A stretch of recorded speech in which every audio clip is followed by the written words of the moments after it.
तो ये क्या खबर सुनने को मिल रही है कि जो हमारा देश का पासपोर्ट है वो हमारी सिटीजनशिप का एक वैलिड प्रूफ ही नहीं है। मतलब जिस डॉक्यूमेंट को लेकर हम बड़ी शान से दूसरे देशों में घुस जाते हैं कि देखो हम हैं इंडिया के सिटीजन, और दूसरे देश हमको इंडियन सिटीजन मान भी लेते हैं, उसी डॉक्यूमेंट को हमारी भारत सरकार ने एक वैलिड आइडेंटिटी प्रूफ मानने से साफ मना कर दिया कि ना, अगर आपके पास ये है तब भी हम आपको इंडियन सिटीजन नहीं मान सकते, कोई दूसरा प्रूफ लेके आओ। अब क्या दूसरा प्रूफ लाए? आपने पहले आधार को रिजेक्ट कर दिया, पैन कार्ड को रिजेक्ट कर दिया, वोटर आईडी कार्ड को रिजेक्ट कर दिया, तो क्या लेके आए? कैसे हम प्रूफ करेंगे हम इंडियन सिटीजन है, या हम में से कोई इंडियन सिटीजन है भी कि नहीं है? सारे के सारे विदेशी भरे हुए इस देश के अंदर। तो क्या है ये पूरा मुद्दा? और कल को कोई आपके घर में गेट खटखटा के बोले कि प्रूफ करो इंडियन सिटीजन हो कि नहीं हो, तो कैसे प्रूफ करोगे? तो ये सारी चीजें हम डिस्कस करने वाले हैं हमारे इस वीडियो के अंदर। और अगर आप चाहते हैं कि आपके पास भी सारे वैलिड डॉक्यूमेंट रहे अपनी सिटीजनशिप प्रूव करने के लिए, तो इस वीडियो को एंड तक जरूर देखना। Welcome to Sarathi institute of law, आपका अपना लीगल चैनल। तो देखिए, सबसे पहले मैं बता देता हूं कि ये चर्चा स्टार्ट कैसे हुई है, क्या है ये मुद्दा। देखिए, अभी रिसेंटली क्या हुआ है, जो हमारी मिनिस्ट्री ऑफ एक्सटर्नल अफेयर है ना, उन्होंने एक क्लेरिफिकेशन दिया है। क्लेरिफिकेशन दिया, उन्होंने क्या बोला कि जो हमारा ये पासपोर्ट है ना, ये कोई सिटीजनशिप का कोई डॉक्यूमेंट नहीं है, कोई प्रूफ नहीं है, ये बस एक क्या है, ट्रेवल डॉक्यूमेंट है। तो इस चीज से आप ये प्रूव नहीं कर पाओगे कि हम क्या है, इंडियन सिटीजन है। आप सिर्फ और सिर्फ ट्रेवल कर सकते हो। अब जैसे ये न्यूज आई तो सोशल मीडिया में तो रिएक्शन होना ही था, बहुत से लोग कंफ्यूज हो गए, कुछ लोग अपनी फ्रस्ट्रेशन निकाल रहे हैं, कुछ लोग गुस्सा हो रहे हैं, और कुछ लोग जिनके पास पासपोर्ट ही नहीं, बोल रहे भाई हमें क्या फर्क पड़ता है, पासपोर्ट वैलिड प्रूफ हो कि ना हो, हमारे पास तो वैसे ही नहीं है, बढ़िया हमारी वाला से ना मानो इसको वैलिड प्रूफ। तो यहां पर जब ये मिनिस्ट्री ऑफ एक्सटर्नल अफेयर से इस तरीके का क्लेरिफिकेशन आया तो उसकी वजह से पूरा का पूरा एक मुद्दा बन गया। अब यहां पर जो उन्होंने बोला कि पासपोर्ट सिर्फ एक ट्रेवलिंग डॉक्यूमेंट है, तो वो भी देख लेते हैं कि यहां पे क्या बोला उन्होंने ये बोला कि जो आपका पासपोर्ट है ना, ये बस आपको हेल्प करता है, अलाउ करता है इंटरनेशनल ट्रेवल के लिए, है ना, कि हाँ आप इंटरनेशनल ट्रेवल कर सकते हो इंडिया से। आपको बस एक आइडेंटिटी प्रोवाइड करवाता है for the duration of that particular travel, कि आप किसी दूसरे देश में हो तो उस देश की अथॉरिटी को यह पता रहे कि भैया आप कौन से देश से आए हो, किस देश के नागरिक हो सकते हो। बस ये इतनी से आइडेंटिटी प्रूव करता है। और उसके अलावा यहां पर यह भी बोला गया कि जो पासपोर्ट है ना, ये आपकी पर्सनल जागीर नहीं है, ये आपकी प्रॉपर्टी नहीं है, ये गवर्नमेंट ऑफ इंडिया की प्रॉपर्टी। और गवर्नमेंट ऑफ इंडिया कभी भी इस डॉक्यूमेंट को इंपाउंड कर सकता है, कैंसिल कर सकता है, सस्पेंड कर सकता है, फिर टन गोपाल कुछ नहीं बचेगा आपके पास। इसलिए ये एक वैलिड प्रूफ नहीं है किसका, एक सिटीजनशिप का। ओके, उसके बाद अब यहां पे देखते थे कि आइडेंटिटी प्रूफ और सिटीजनशिप प्रूफ में डिफरेंस क्या है, किस चीज को आप आइडेंटिटी प्रूफ मानोगे और किस चीज को सिटीजनशिप प्रूफ मानोगे। देखो, सबसे पहले हम बात करते हैं आइडेंटिटी प्रूफ की। तो ये जो प्रूफ है ना, सिर्फ इतनी सी बात बताता है कि आप हो कौन। ठीक है, जैसे कि हम सभी ने स्कूल्स के अंदर, कॉलेजेस के अंदर, और अगर आप अभी किसी कॉर्पोरेट फॉर्म में काम कर रहे हो तो वहां पर हर जगह हमने एक आइडेंटिटी कार्ड को पहना है। तो आइडेंटिटी कार्ड इतना सा बताता है कि आप कौन से इंस्टीट्यूशन के अंदर काम करते हो, कहां पढ़ते हो। उसी तरीके से जो आइडेंटिटी प्रूफ होते हैं, बस वो ये बताते हैं कि आप किस जगह को बिलोंग कर सकते हो, वो आपको सिटीजनशिप ग्रांट नहीं करते। वहीं पर जो सिटीजनशिप प्रूफ होते हैं वो ये लीगली ये बताते हैं कि आप इंडिया के सिटीजन हो, आपके ऊपर वैलिडली ठप्पा लगाते हैं, यस यू आर इंडियन, आप भारतीय हो। ये ठप्पा लगता है किससे, सिटीजनशिप के प्रूफ से। इसके अलावा अगर आपके पास आइडेंटिटी प्रूफ है तो आपको एक सर्टेन बेनिफिट मिलते हैं, आपको सर्टेन सर्विसेज मिलती है जिसको आप एक्सेस कर सकते हो उस आइडेंटिटी प्रूफ से। वहीं पर यहां पर जो हम सिटीजनशिप प्रूफ की बात करते हैं, नॉर्मली मैं अगर कोई भी इंडिविजुअल आएगा मेरी फर्म में काम करने, तो उससे ये नहीं बोलूंगा कि तू सिटीजनशिप प्रूफ ला।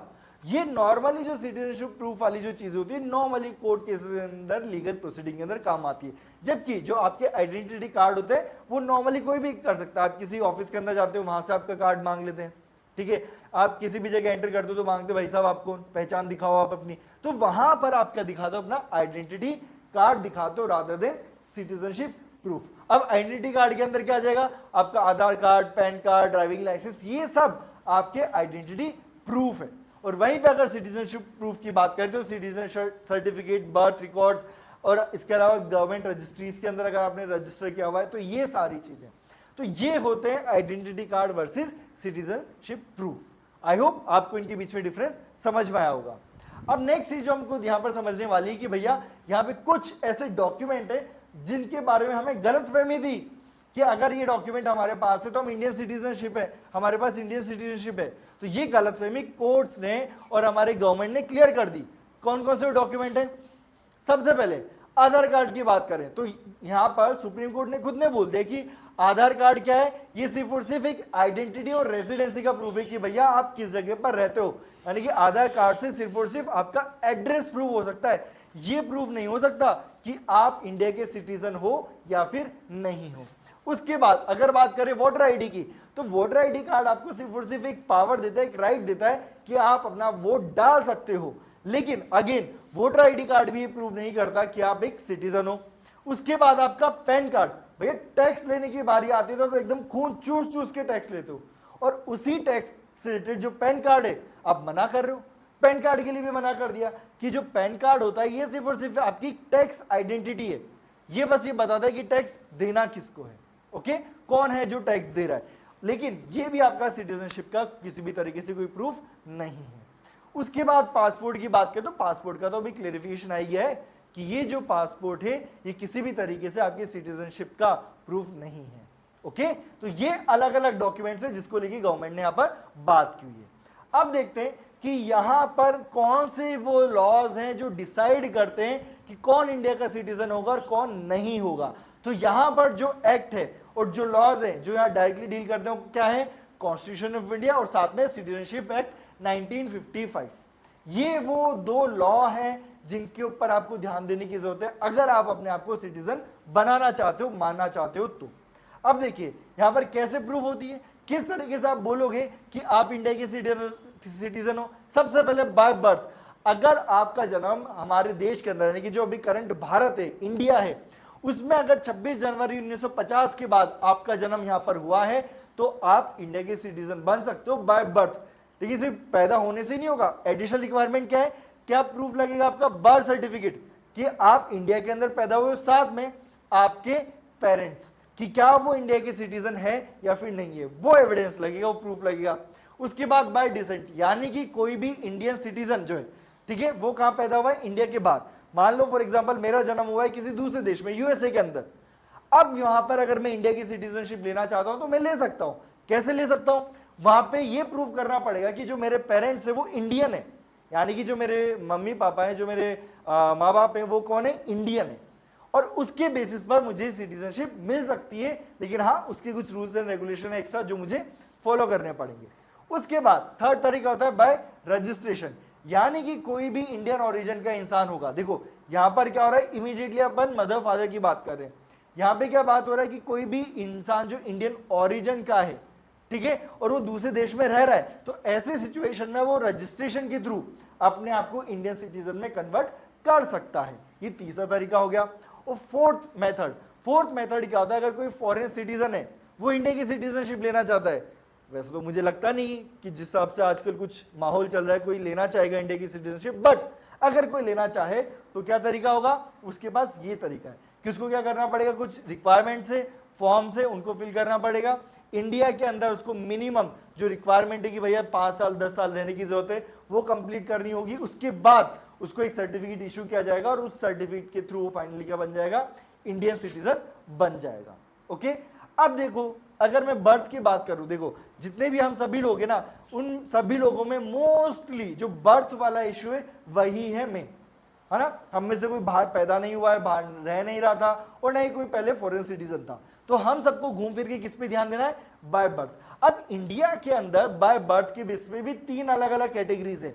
सबसे पहली कैटेगरी, अगर आपका जन्म 26 जनवरी 1950 से लेके 1 जुलाई 1987 के अंदर हुआ है तो फिर क्या है, birth in India alone was sufficient, यानी कि अगर आप इंडिया के अंदर पैदा हुए काफी है, उसके अलावा और आपको कुछ और नहीं चाहिए। लेकिन अगर आपका जन्म हुआ है 1 जुलाई 1987 से लेके 3 दिसंबर 2004, तो ऐसे सिचुएशन में आपका बर्थ इंडिया के अंदर होना चाहिए, और उसके अलावा एटलीस्ट एक पेरेंट, या तो आपके फादर या फिर आपकी मदर, दोनों में से एटलीस्ट कोई एक तो इंडियन सिटीजन होना जरूरी है। और उसके बाद थर्ड कैटेगरी, अगर किसी का भी जन्म 3 दिसंबर 2004 के बाद हुआ है तो क्या होगा कि यहां पर आपका जन्म इंडिया के अंदर हो और आपके जो दोनों पेरेंट्स हो क्या होने चाहिए, इंडियन सिटीजन होने चाहिए, ओके।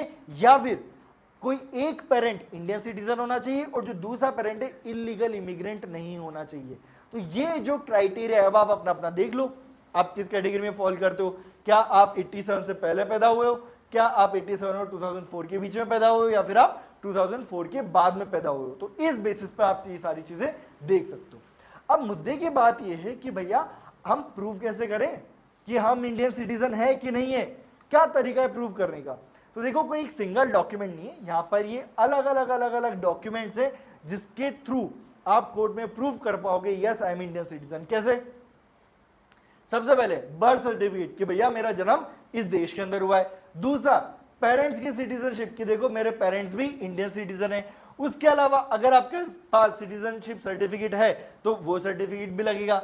इसके अलावा आपके लेगेसी रिकॉर्ड, पुराने रिकॉर्ड, स्कूल के रिकॉर्ड कि भैया मैं कौन से स्कूल में पढ़ा हूं, कौन से कॉलेज में पढ़ा हूं, कहां रह रहा था, ये सारे डॉक्यूमेंट्स। इसके अलावा गवर्नमेंट रजिस्ट्री जो अलग अलग गवर्नमेंट डिपार्टमेंट होते हैं उसमें अगर आपका कोई रिकॉर्ड है वो रिकॉर्ड चेक किया जाएगा। और उसके अलावा भी अदर अलग अलग डॉक्यूमेंट्स। यानी कि मोटा मोटा आपको क्या देखना है, बर्थ सर्टिफिकेट अपना संभाल के रखना है, अपने पेरेंट्स की सिटीजनशिप का प्रूफ संभाल के रखना है। तीसरा अदर डॉक्यूमेंट्स में आप 10th की मार्कशीट, 12th की मार्कशीट, यूनिवर्सिटी की डिग्री अपनी, इसके अलावा पैन कार्ड, आधार कार्ड, इनको बस संभाल के रखो ये दिखाने के लिए कि सर देखो मेरे पास ये पूरी की पूरी जो एक शील्ड है वो मुझे कवर करती है। क्या बोलोगे आप कि शील्ड है, ये जितने भी डॉक्यूमेंट है ना ये सबकी सब एक शील्ड की तरह काम करेंगे, चारों तरफ आपके रहेंगे। इससे क्या होगा, फाइनली यहां पर जो लॉ है, जो कोर्ट है, वो ये मानेंगे yes you are Indian citizen. तो एक सिंगल कार्ड नहीं चलेगा, ये सारे डॉक्यूमेंट आपको संभाल के रखने पड़ेंगे, तब आप प्रूव कर पाओगे कि yes you are Indian citizen. तो इस पूरे वीडियो से जो हमें चीज समझ में आई उसको मैं समराइज कर देता हूं। सबसे पहले passport is primary a travel document, not a citizenship proof. दूसरा Aadhaar proves identity not citizenship. India is no universal citizenship card, जैसे मैंने अभी बोला ना आपको एक शील्ड तैयार करनी पड़ेगी 5-6 अलग अलग डॉक्यूमेंट की। तो हमारे पास कोई एक सिंगल डॉक्यूमेंट नहीं है जिसको आपने दिखाया और प्रूव कर दिया यू आर इंडियन सिटीजन ना, आपको ये सारे डॉक्यूमेंट तैयार रखने पड़ेंगे। उसके अलावा आपकी जो सिटीजनशिप है कैसे डिसाइड की जाएगी, सिटीजनशिप एक्ट 1955 और जो हमारे कोर्ट्स हैं इन सारे डॉक्यूमेंट को कंसीडर करके ही डिसाइड करेंगे whether you are Indian citizen और नॉट। तो ये है वो इंफॉर्मेशन जो आपको पता होनी चाहिए। तो आपको क्या लगता है कि जिस तरीके से हमारे गवर्नमेंट डिपार्टमेंट, हमारे कोर्ट्स एक एक आइडेंटिटी प्रूफ को धीरे धीरे एक्सक्लूड करते जा रहे हैं हमारी आइडेंटिटी से, हमारी सिटीजनशिप के प्रूफ से, तो क्या सही बात है? क्या हमारी जनता को गवर्नमेंट पे भरोसा होना चाहिए कि भैया कुछ तो ऐसा दो हमें जिसकी वजह से हम प्रूव कर पाए yes we are Indian citizen. नहीं तो कल को अगर किसी के पास भी कोई एक डॉक्यूमेंट कम रहा तो फिर क्या करेगा वो। अभी आपने देखा होगा कि जब जनगणना हो रही है, उसके अलावा बंगाल में अभी पूरा इलेक्शन हुआ था, उससे पहले उन्होंने पूरी वोटिंग लिस्ट के अंदर एक छटनी की थी, उसमें बहुत से लोग बाहर हो गए थे ना। कल को कुछ ऐसा हो गया कि सिटीजनशिप के ऊपर भी बात आ गई और ऐसे काउंटिंग होने लगी तो कितने लोग बाहर हो जाएंगे, कितने लोगों के पास ये सारे डॉक्यूमेंट अवेलेबल होंगे। तो ये सोचने वाली बात है, क्या इंडियन गवर्नमेंट को भी कुछ एक ऐसा डॉक्यूमेंट निकालना चाहिए जिसके बेसिस पर आप अपनी सिटीजन प्रूव कर पाओ, जिससे आप बिना किसी टेंशन के जी पाओ कि हाँ यार ये डॉक्यूमेंट मेरे पास है तो यानी कि मैं इंडियन सिटीजन तो हूं। आपका क्या ओपिनियन है हमें कमेंट सेक्शन में जरूर बताइए। और अगर आपको लगता है कि ये वीडियो देख के आपको कुछ एक्स्ट्रा इन्फॉर्मेशन मिली है, कुछ नया जानने को मिला है, आपको अपनी लीगल राइट्स, लीगल रेस्पॉन्सिबिलिटी के बारे में जानने को मिला है, और अगर आप चाहते हैं कि ऐसे ही interesting laws, interesting news, legal news आपको मिलती रहे टाइम टू टाइम, और साथ में आपको जितने भी लीगल लेटेस्ट अपडेट है इंक्लूडिंग जजमेंट्स जो डायरेक्ट एक कॉमन मैन को इफेक्ट करते हैं, तो अगर आप चाहते हैं सारी चीज आपको मिले तो आप सब्सक्राइब कीजिए हमारे चैनल को, बेल आइकन दबाइए ताकि आप बिना किसी डिले के, बिना किसी देर के वो सारी इंफॉर्मेशन ले सको। So that's all for today. अब मिलते हैं एक नए वीडियो में एक नए टॉपिक के साथ, तब तक के लिए गुड बाय।